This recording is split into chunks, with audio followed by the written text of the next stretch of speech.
Tuesday, March 18th, and as always, Damon Bruce Plus brought to you by Aiyuk Sandwiches. It is really great to have you. Thank you so much for coming on by again today. And look, it has been a very frustrating offseason for 49ers fans who have watched their team go about free agency in a kicking the can down the road type of behavior that leaves everyone saying, well, what are you doing? You know, I think the argument is the team is worse this offseason so far than it has been improved through free agency. No real big player has been signed. No real weakness seems to have been addressed. My friends, you have plenty to complain about still.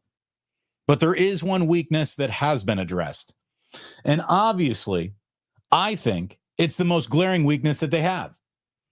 Now, we complain about lack of, keeping points off the board, lack of getting points up on the board, red zone deficiencies in both directions, being way too easy to run against, all of the stuff that, we look at in offensive and defensive football remains to be corrected. Their special teams was worse than any of that. Their special teams was an unmitigated disaster. Again, offense left you wanting more. Defense, not nearly as inspired as it used to be. But both of them were model NFL citizens compared to the absolute flop sweat that was the 49ers special teams. And I'm not even talking about Jake Moody. I'm not even talking about Mitch Wisnowski, who didn't feel like he had the distance or the hang time on his punts that the 49ers used to enjoy. I'm talking about running lanes. I'm talking about coverage. I'm talking about somebody make a tackle. I'm talking about somebody make sure that this thing isn't returned to about midfield or worse to set up an easy way to walk off beat us this afternoon. I'm talking about actually helping your defense with special teams, not putting your defense in a bad position because your special teams are so bad. And guess what? In a year where so far the 49ers haven't gotten a lot better at anything, they are better today on special teams than they were. There is no doubt about that. The latest signing, again, is it sexy? Did we immediately run to YouTube to do a live show about Saran Neal? I didn't. Look, I'm not trying to be a beat writer. I'm not going to be running to YouTube to, oh my God, there was a transaction. We got to go live. No. Some things can wait till I do my show the next day. And that's what this is. This is the next day show after the 49ers have made a very good decision. Saran Neal is a longtime Bills player before he became a Miami Dolphin last season, and one of the reasons they're moving on is probably because of his age. And look, getting younger is not something that the 49ers do in this signing, but they get better on special teams because this guy is a special teams ace.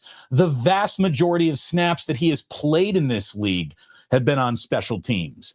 He'll be listed as a nickel slot corner, but he's a special teamer through and through.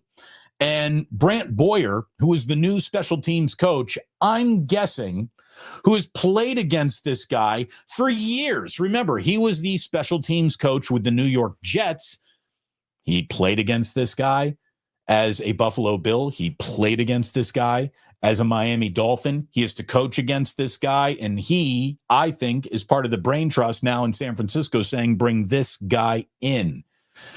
Saran Neal makes the 49ers not just a little, but a lot better on kick and punt return coverage. And those two areas, believe it or not, were worse than offensive line, defensive line, any injury. They were awful. Again, as much as the 49ers struggled in a lot of places, there was only one place where they were the single worst team in all of football, and that was on special teams. And I'm telling you, with the signings that they've made, they won't be that.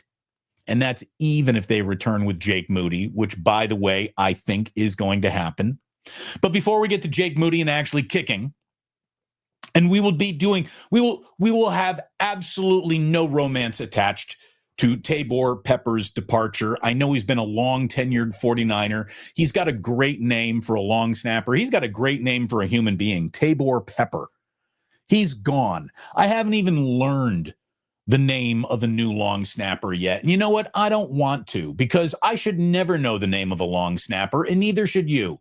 This is the most automatic, it gets done, don't worry about a position in sports. Easy. So congratulations to swapping out one long snapper for another. I do not care. I will not pretend to care. And neither should you, just to be a well-adjusted human being. Don't care about that. What you should care about is, along with Saran Neal, you've got Richie Grant, who is also going to be playing a large role on special teams for the 49ers this year. Richie Grant comes over as a signed safety from the Atlanta Falcons this offseason. He has played a ton of snaps on special teams. He has been their special teams ace. So guess what? In a year, an offseason, where it is very easy to point at all the have not addressed it, let's point at the one thing that the 49ers have addressed, and they needed to. And I like these signings. Again, are they sexy? Did either one of these guys prompt me to run to YouTube to record a, hey, this is big breaking news? No. We didn't need to do that. We didn't need to do that. But I do need to let you know that in a team where it doesn't feel like they're doing much to improve it this offseason, it's only been a cost-cutting, money-saving exercise of futility so far.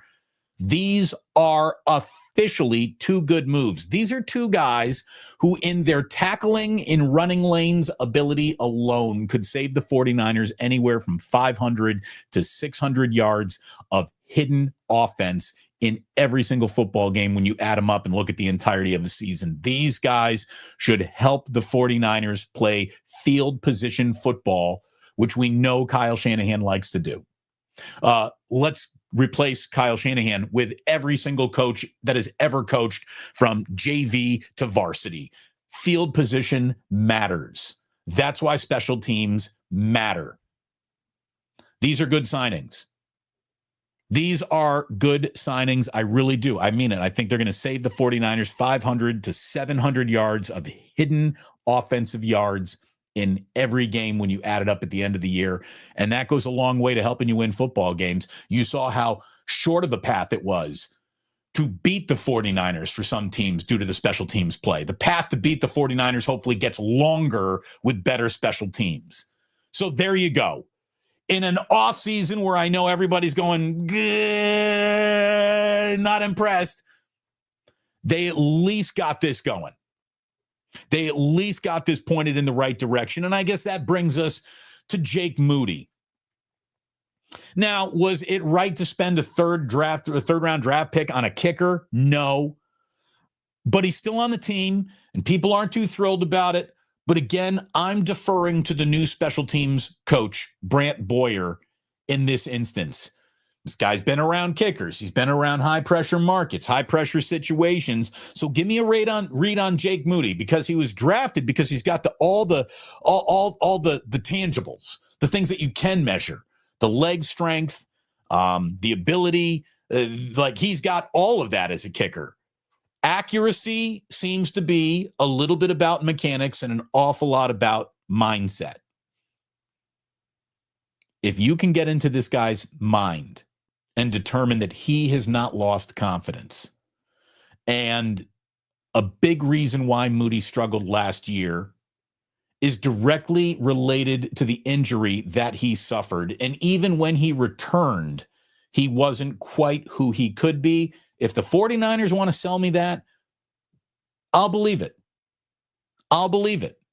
Again, a new coach in a room dealing with an expertise that they know so much more about than we do. The intricacies of place kicking is a conversation I wouldn't want to have in any place where, the accuracy of what I'm about to say really, gets rewarded. I don't know much about kicking, and neither do you. Here's what we know about kicking.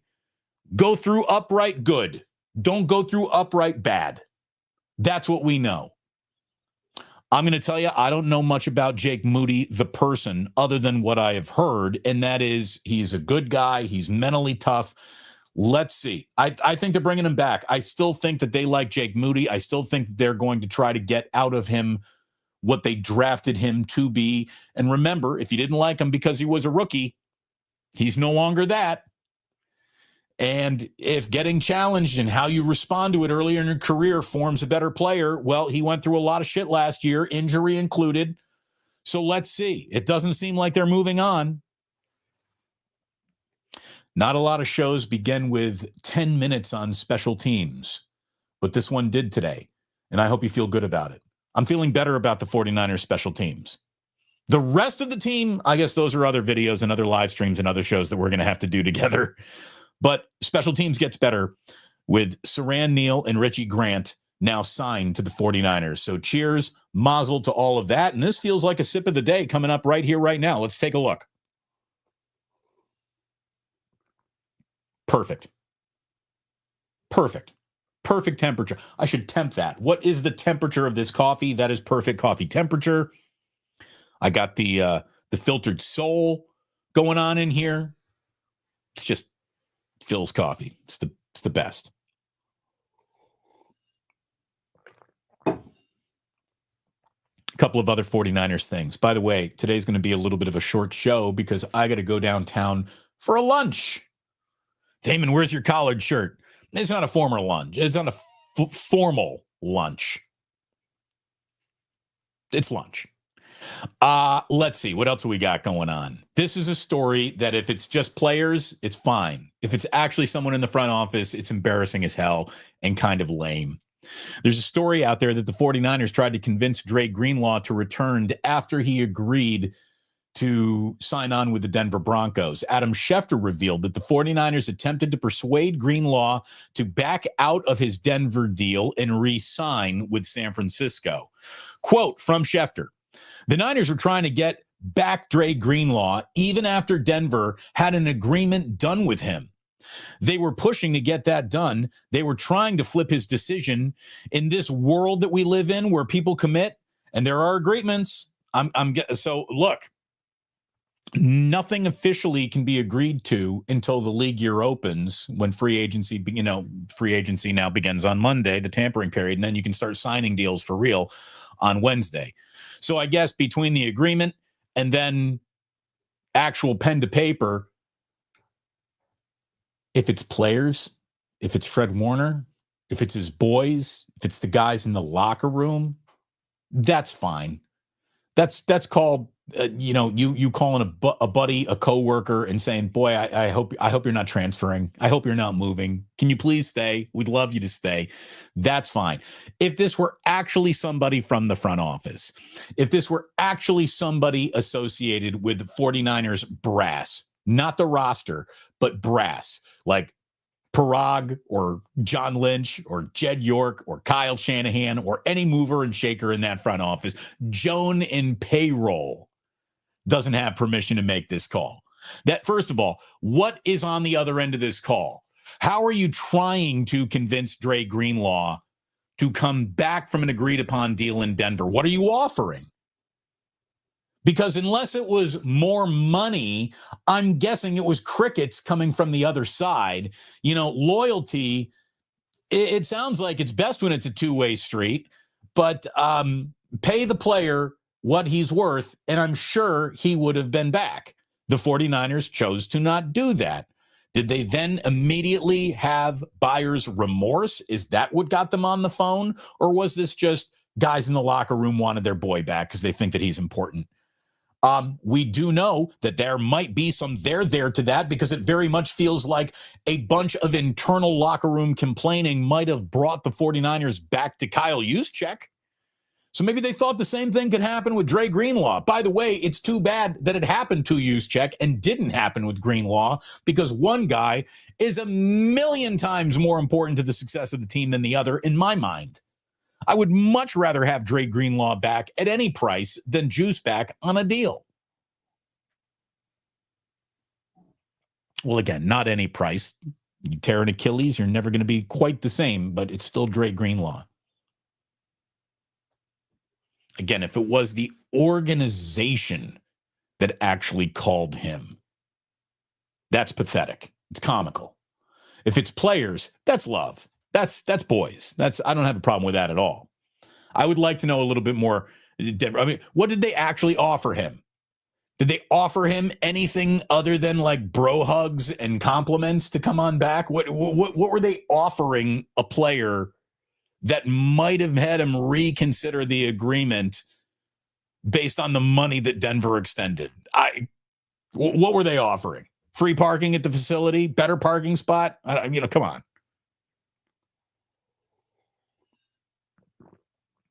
A couple of other things to let you know about here, Niners fans, is that the 49ers have spoken with UCLA linebackers. This is an attempt to replace Dre Greenlaw in the upcoming draft. Carson Schweitzer, Ken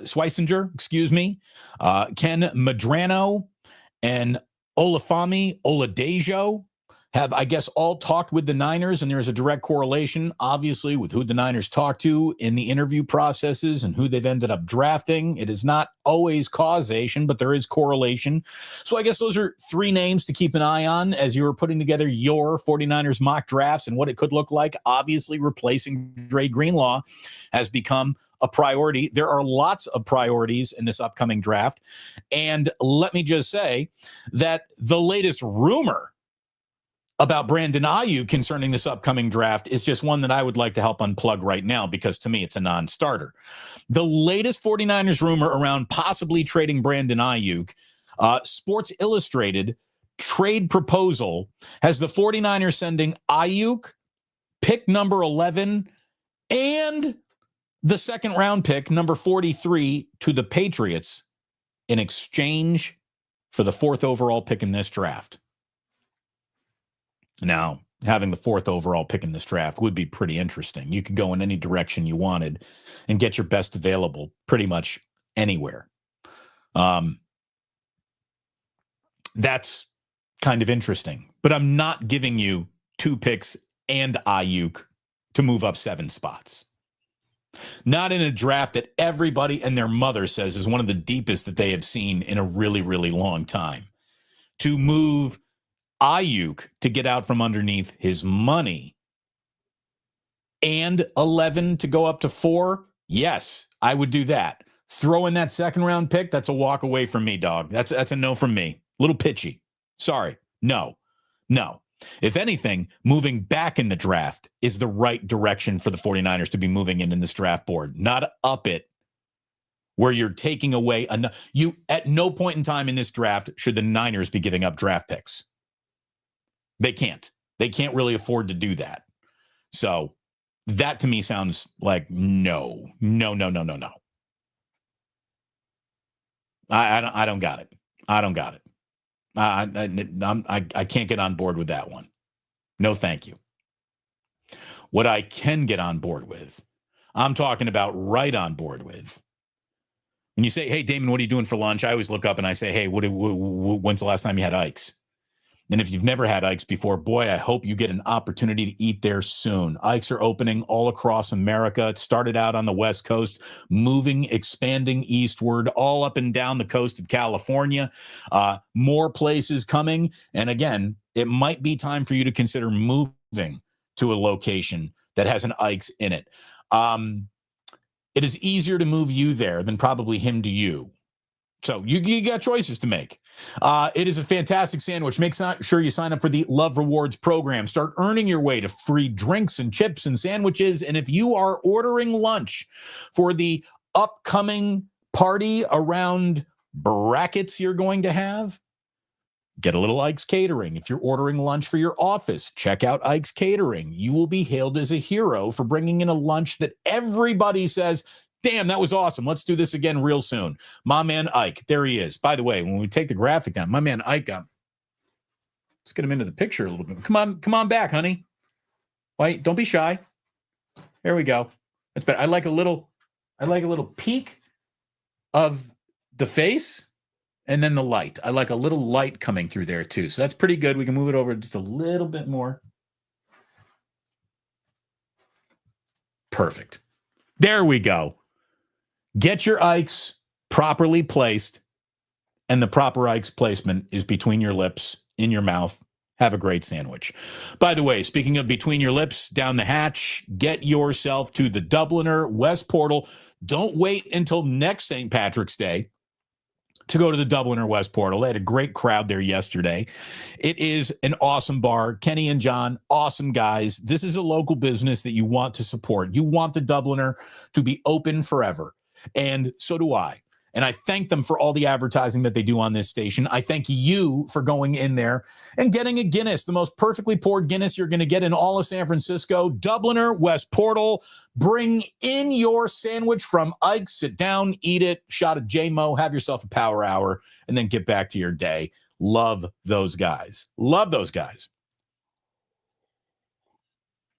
By the way, I think I'm noticing a little something new up here. Jack made a hedgehog art project. I'll tell you what they come up with half paper plates and like coffee filters and egg crates for kids and arts and crafts. Like it's really amazing. Teachers everywhere deserve raises for just getting this much fun out of a paper plate. Nice job. Okay. What else have we got? Speaking of, look at this. I thought this was interesting. We were just talking about the draft. Do you know?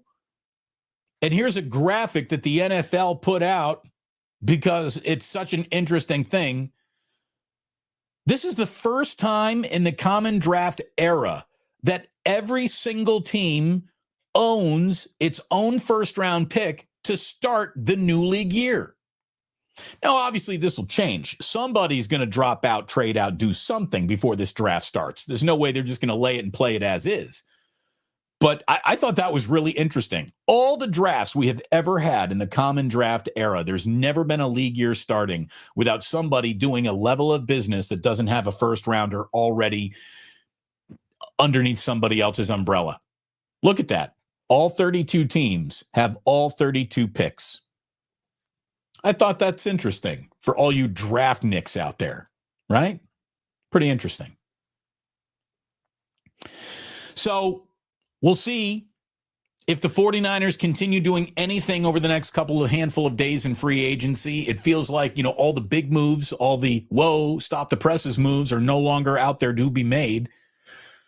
Getting a little bit better on the margins is all the 49ers have left to them this free agency. And then they have so thoroughly exposed themselves to being second-guessed, and they have to crush this draft in a way that is nearly remarkable in order to field a really competitive football team next year. It ain't going to be easy, but I tell you, the schedule will be. Hopefully the coaching officially improves the difference in some of the talent that is out the door, coming in the door on the rookie scale. And let me tell you, that coaching staff is going to need to prove its worth more than ever before.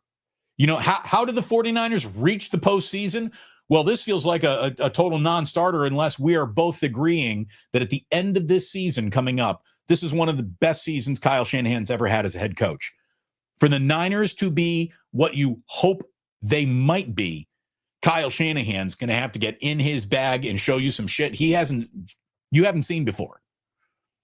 He's going to have a remarkable season. This coaching staff, Robert Saleh, Brant Boyer, the new special teams coordinator, the brain trust of the 49ers is going to have a remarkable season. A remarkable season. For this season to be remarkable at all.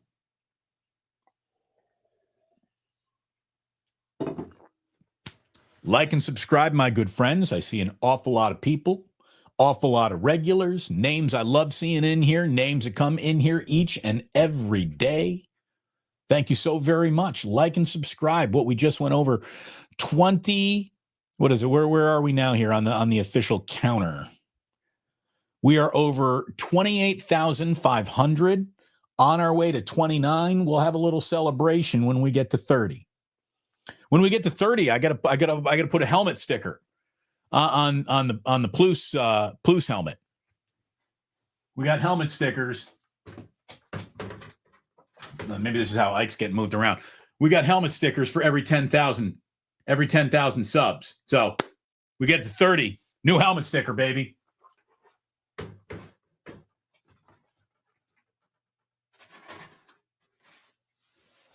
I'm sorry, I could be on my deathbed. I could be an old man. And I'm going to be like, Let me hold that football helmet. Give me a helmet sticker. I love helmets.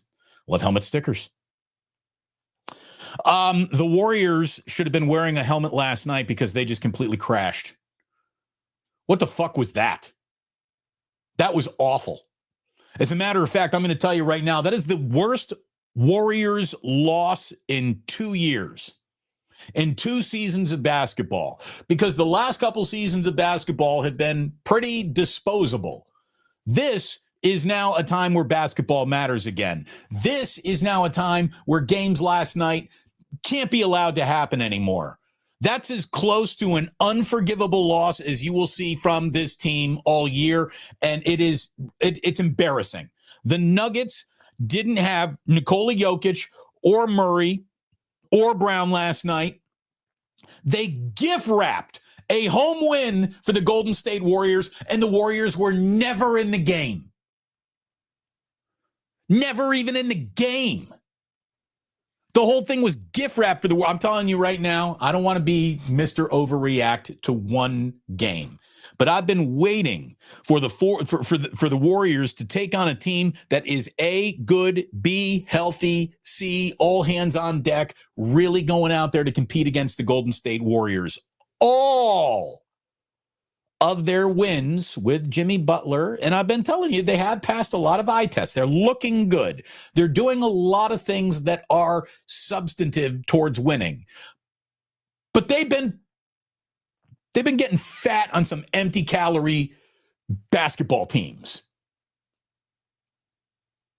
Then they play a Nuggets team that even without Murray, without Jokic, is their kryptonite. How are you going to let Russell Westbrook be the best player on the court? Well, I guess technically last night, Aaron Gordon was the best player on the court. What do you have, like 38 points and 36 points in 37 minutes or whatever it was? He was great.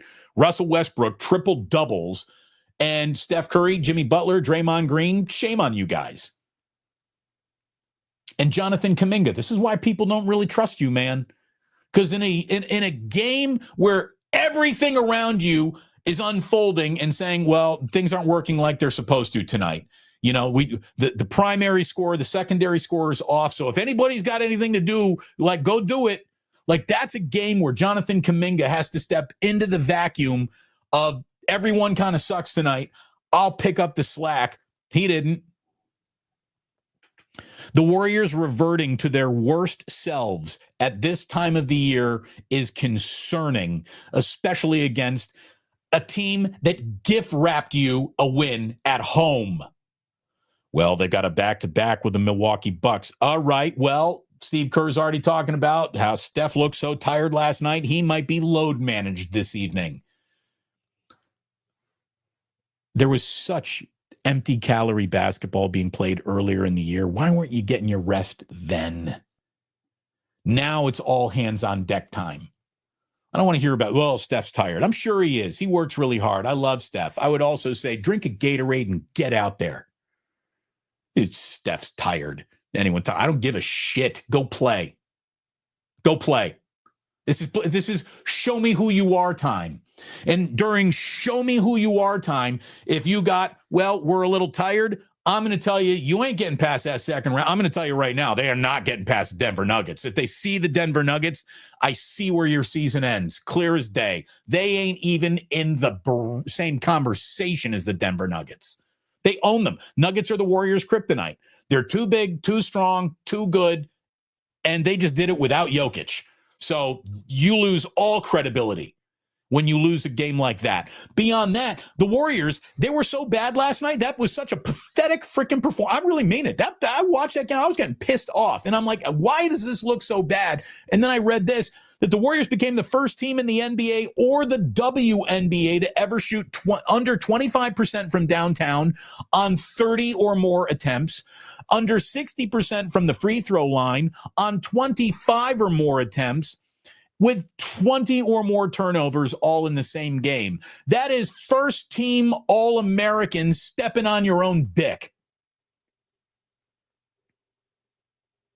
Pause for effect. That was awful. Like for Steve Kerr to just be crowned Warriors all-time winningest coach, and then this team come out and just lay down and die. Like, I'm sorry, I'm not taking back all the nice things that I've said about you over the last couple weeks, but I'm taking back about 30% of it right now. 30% of it. I am 70% as excited as I was about the Warriors before last night's game tipped off. 30% of my, this year could maybe go somewhere, got up and walked out the room. That's how bad last night was. Last night was a confidence-shaking defeat by the Golden State Warriors. That was some bitch-ass basketball.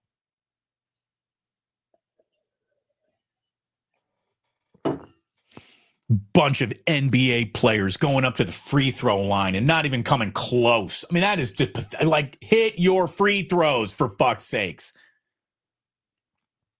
Will they miss a dozen free throws? That ain't good.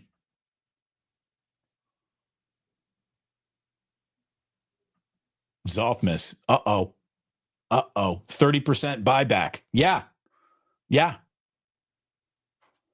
I am. I am fading Warrior excitement hard today.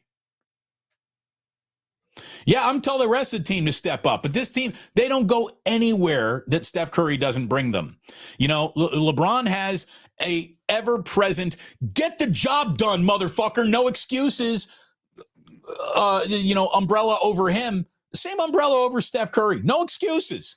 Here it is. We all love you. You know that. Go get the job done. You got to be great every night now. That's where it is. That's the part of this season that the Warriors have entered. And they entered this season in a way that they shouldn't have, but they pissed away way too much of their tarmac to land on. They got to be perfect now.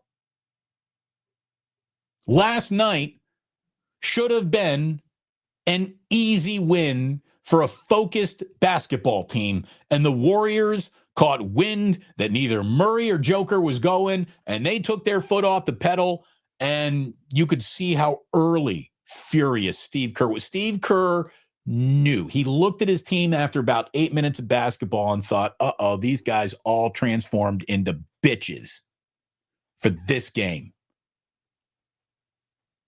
And now here come the Milwaukee Bucks, another team, taller, bigger, faster, stronger. I think the Warriors lose again tonight. That pissed me off, and it should piss you off too. That loss at this point in time of the year where everybody's battening down the hatches, that shit is unexcusable.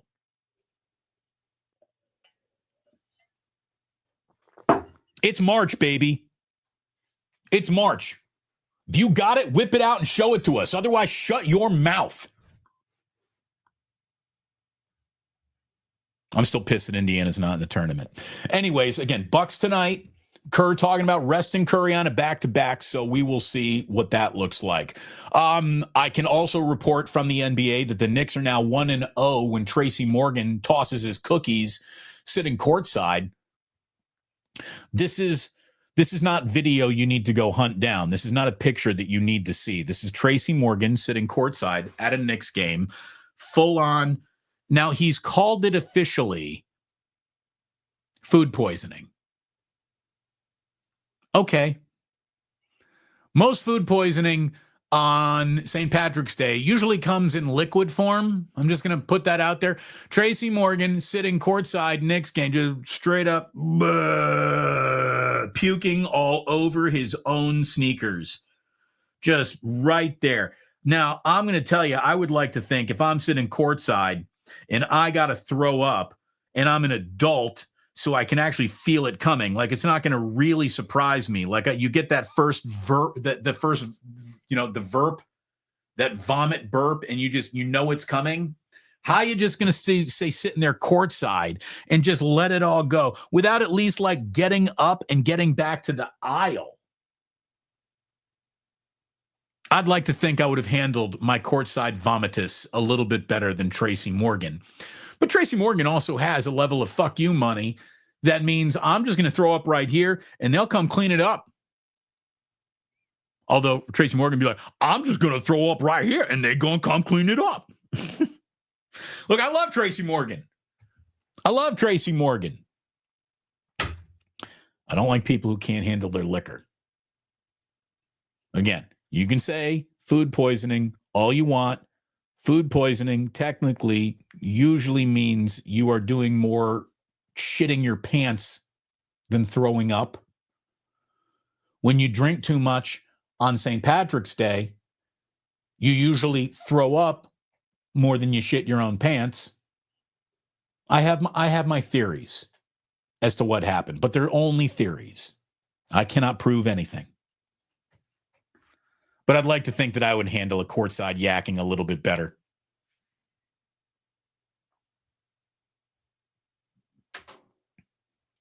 Tracy Morgan on 30 Rock was incredible. Incredible. Hypnotic Eye saying, hey, I might throw up now. No. You don't you throw up now. Come on, guys. Hit that like. Goldie, thank you very much. Like, subscribe, hit that like button. Do your part to help this grow. Thank you.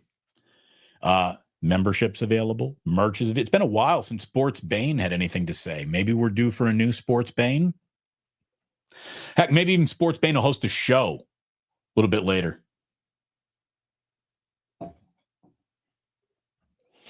Yeah, look, chefs know. Chefs, walk around constantly worrying about food poisoning and foodborne illnesses and all this stuff. She said food poisoning usually happens around 48 hours after you eat. Or if you're drunk, though. Hey, I don't know what I don't know where Tracy Morgan was, what he did, what he didn't eat.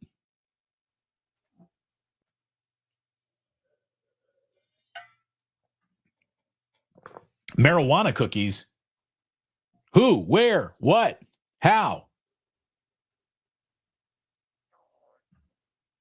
Yes. Kerr was pissed. I was pissed. That's the thing. There are enough games in an NBA season to where I can let a bad basketball game just wash over me and say, all right, burn the tape. That doesn't count. We're too late in the year for the burn the tape. That doesn't count. Especially with the NBA happening all around the Warriors, where you're trying to keep, you're trying to chase down a better seed, where you're trying to keep the Timberwolves off your heels. You got to do better than what we saw last night. That was an abomination of good basketball. It was awful. It was awful offensively, defensively. It was awful from the free throw line. It was awful from a turnover standpoint. They got out-rebounded. They give up 19 offensive rebounds, for fuck's sakes. And Trace Jackson Davis is a coach DNP. You start Quentin Post in a game, pull him off the floor immediately because he's not working. And at no point in time do they go to Trace Jackson. Trace Jackson Davis just getting doghoused. Again, don't tell me I'm not comfortable playing a big when you are giving up 53 rebounds. The Nets had 53 rebounds, 19 offensive rebounds. What are you, directional school playing UConn in the NCAA tournament? 19 offensive rebounds. That's like how you pound the slow kids at the YMCA.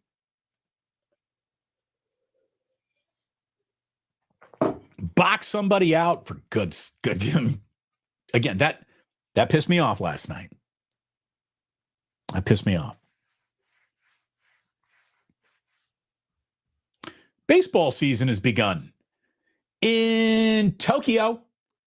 We got spring training games, obviously, still happening, grapefruit and cactus. But over in the land of the rising sun, the Dodgers picked up the first win of the Major League season. The Cubs flew to Tokyo. They're not flying the W, though, after a 4-1 loss to the Dodgers. Yoshi Yamamoto, he picks up his first win of the season after 5 strong to start his year. Ohtani, who said he was feeling nervous. Shohei said he had some nerves playing in front of the home country and his countrymen. The expectations on him are just, so grand over there. He was a little bit nervous, and he goes 2 for 5 with 2 runs scored. Or as I'm sure he'll tell you, it was a bad game for him and probably in his mind because he didn't homer. But anyways, Ohtani, even when he's nervous, he goes 2 for 5 with 2 runs scored. The demand of the Tokyo series is through the roof over there. I mean, it just shows you the Dodgers are so much smarter than any other baseball team on the West Coast. The fact that the Dodgers got in the business of recruiting Japanese baseball players years ago and turned into the brand that Japanese players wanted to play for shows you how much smarter and how much better they see the globe than the San Francisco Giants do. The fact that the San Francisco Giants can't infiltrate Tokyo, where their hometown team is the Giants. Like, they got sister franchises and they can't be the team. Huge demand to see the Dodgers. Now the Cubs are a draw everywhere. I'm sure even in Tokyo, but everyone's there to see Japanese superstars playing for the Dodgers, and tickets in the upper deck were going for more than like Super Bowl tickets, like $3,000 a pop to get into the Tokyo Dome to see the Major League opener. So the Dodgers' secret number is 161 if they want to go 162-0. And it looks like they're trying to do that. Here's what's scary. If you're going to get the Dodgers, if you're going to like beat them up a little bit, you better get to them earlier in the year, because they're not going to see like Clayton Kershaw or Ohtani even up on the pitching rubber until halfway through the year. And when that starts happening, now everybody's in a lot of trouble. The Dodgers like have a historically significant lineup that is going to be backed by a historically significant starting rotation, which is so dominant. The guys who are bumped out of it are going to give the Dodgers a historically significant bullpen.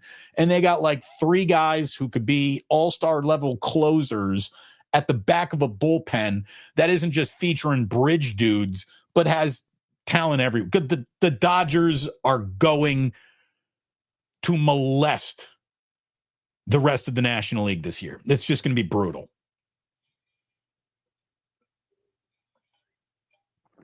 It's going to be brutal.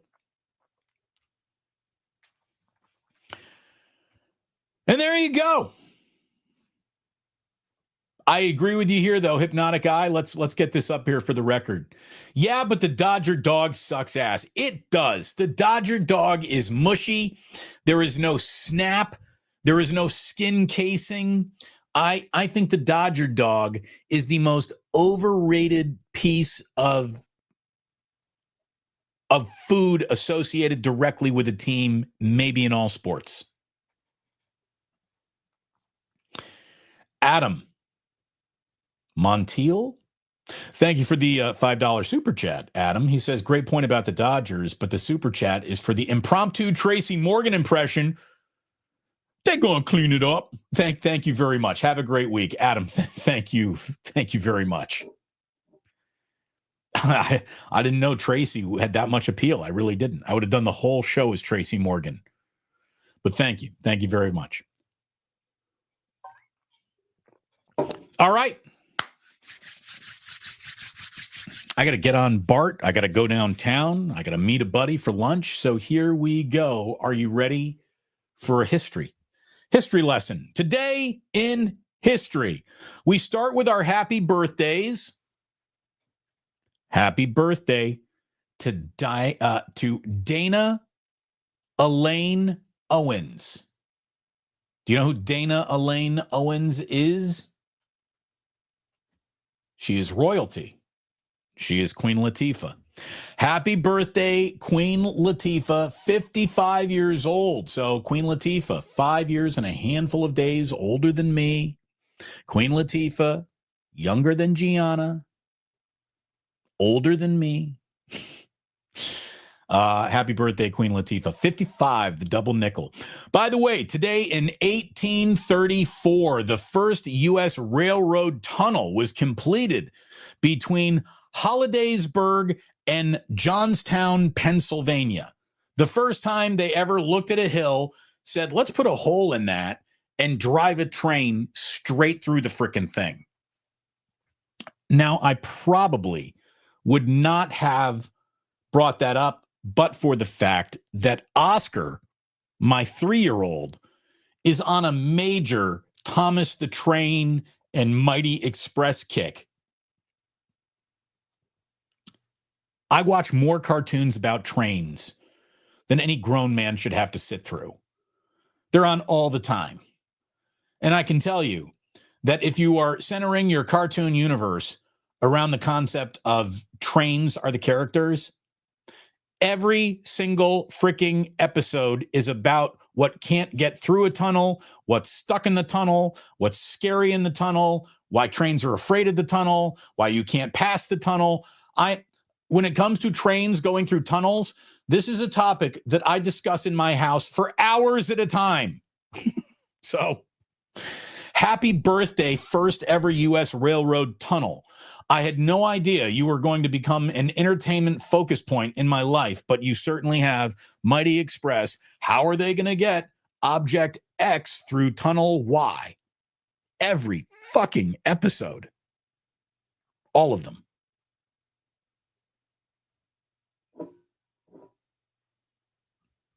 And yet my 3-year-old agreed. Trains rule. Trains rule. I heard that's the number one thing that I'm going to be walk away from when I get to Japan next month is that I am going to be furious that we don't have bullet trains here in the United States. Like 3 people have reached out, like, Damon, wait until you get your first bullet train ride, and you're going to spend the entire ride asking yourself, how come there isn't one of these things between San Francisco and Los Angeles? How come there isn't a bullet train between Chicago and St. Louis? How come there isn't a bullet train between New York City and Philadelphia? New York City and Boston? How come there isn't a bullet train between Miami and Tallahassee? You know, it's just, I've been told I will be pissed off. And people know me enough to know what pisses me off. So I'm bracing for me being very angry at America upon my trip to Tokyo.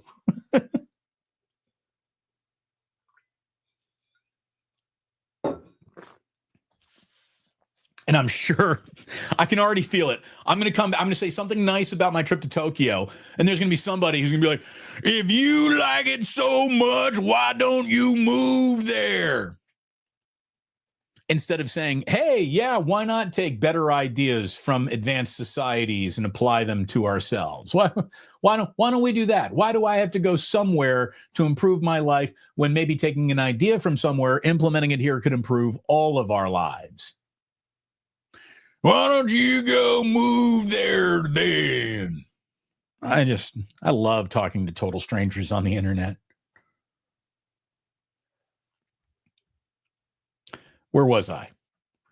Today in 1852, a guy named Henry Wells and another guy named William Fargo decided to find a bank. And they founded Wells Fargo. Now, Wells Fargo is my bank. This is not an advertisement for Wells Fargo, but I'm a Wells Fargo customer. And really, when I first moved to California and I became a Wells Fargo customer, like I was standing on a corner thinking, like, am I going to go Wells Fargo? And am I going to go Chase? Am I going to go Bank of America? Where am I going to go? And I'm not even shitting you when I say that the tiebreaker was the bank with the best theme song. Hey, I've seen the music, man. The Wells Fargo wagon is a coming down the street and coming down the street. The Wells Fargo wagon is a. So I went with Wells Fargo because of the song. So don't tell me mottos don't matter. Speaking of because of the song, happy birthday to the greatest American hero, which debuted on NBC today in 1981. I really can't remember a single thing about the greatest American hero other than a total klutz finds something that gives him a superpower. He was blonde, he had curly hair, and he was a very clumsy superhero. It was a show that I loved when I was a little kid. I'm sure it hasn't aged well at all. I'm sure trying to sit down and watch a single episode now of Greatest American Hero would be a chore. But what I do remember is its theme song, which is one of the greatest theme songs in TV history. Believe it or not, I'm walking on in. I never thought I could be so free. Flying away on a wing and a prayer. Who could it be? Believe it or not. Remember that? That was great. That was a great. By the way, Rodfather. Just move to Wells Fargo if you love it so much. Thank you, Rodfather. Thank you. Oh, love it. Love it. Greatest American hero. I've saved our most interesting today in history fact for our last fact of the show. And I can tell you right now, this is for adults only. Are you ready for your NSFW fact of the day? Today in 1984, Miss America Vanessa Williams became even more well-known when she became the first Miss America to resign after an old nude photo of her appeared in Penthouse magazine. She had done a boudoir photo before she entered the Miss America contest. She wins Miss America. Penthouse finds this old photo of her, publishes it, and she had to give up her crown. Now, Vanessa Williams went on to have quite a career as a singer and an actress. And again, the controversy, which I'm sure in the moment embarrassed her tremendously, paid off for her, because if you asked me to name any other Miss America, I couldn't. Vanessa Williams is the only Miss America whose name I can actually give to you at any point in time. Vanessa Williams had to resign from her post in Miss America because of the photograph in Penthouse. Now, what makes that interesting unto itself is that that is not an issue of Penthouse that anyone can go out and get, because that issue, which had Vanessa Williams in it and her boudoir photo, had a cover, and it was George Burns, old man George Burns. On the cover was George Burns, and inside, as the centerfold, and I guess she was also on the cover, was an underage Tracy Lords. Tracy Lords was the centerfold of the Penthouse that Vanessa Williams' photograph came out in. And because we now know that Tracy Lords started her career in porn when she was like 15, 16 years old, it is illegal to own, sell, or even look at that episode, or excuse me, that issue of Penthouse. How about that? There's a lot of connective tissue there, right? Tracy Lords underage as the centerfold in the issue that sunk Vanessa Williams' career because Miss America didn't want everyone seeing a nude Miss America, and that issue is illegal because of the underage participant. How about that? I hit the microphone. Sorry. By the way, you might be right about this, Rodfather. P. Diddy has that issue of Penthouse. He certainly has the baby oil required for a Penthouse subscription. We all know that. So there you go. I don't think we've ever had Miss America, Penthouse, Tracy Lords, George Burns in a single Today in History, much less all of them in the same topic. I hope you enjoyed that. I hope you're enjoying and improving 49ers special teams this year, which should help them get better. Oh, by the way, they need to now go nail this draft. Golden State Warriors, get your heads out of your asses and play better tonight. If Steph can't go, Jimmy Butler, get it done. Draymond Green, get it done. And Jonathan Kuminga, show us that you're worth this massive extension that you say you are worth. Go be great tonight if you got it in you. That loss pissed me off last night. You learn something new on this show every day. Well, thank you, Hypnotic Guy. That is the goal. We want you leaving with at least something interesting to talk about at the damn water cooler. Oops, if you bought that issue not knowing it was illegal, was the full police force out to arrest you?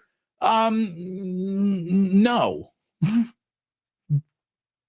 But once you know Tracy Lords is underage there, you got to walk away. You got to walk away at that point. George Burns wasn't the one who made that illegal contraband. It was Tracy. Wasn't Vanessa's fault either. And there it is. That is your show today. I thank you so much for watching. Again, like, subscribe, all those things. I'm wondering if anyone who clicked on the thumbnail thinking they would hear about 49ers special teams, but came into the live stream late only to hear about George Burns, Tracy Lords, and Vanessa Williams. Well, rewind. That's where the football stuff starts at the beginning of the show. Thank you for reaching the end of the show with us, though. And we're going to do it again on Wednesday. We'll be back here. Cyrus will join me for a little Warrior Weekly. And boy, we're going to have a lot to talk about, especially if they dump it again tonight. My buddy Sam Batesh will be joining me on Thursday, and we'll figure out Friday before it gets here. I can promise you that as well. In the meantime,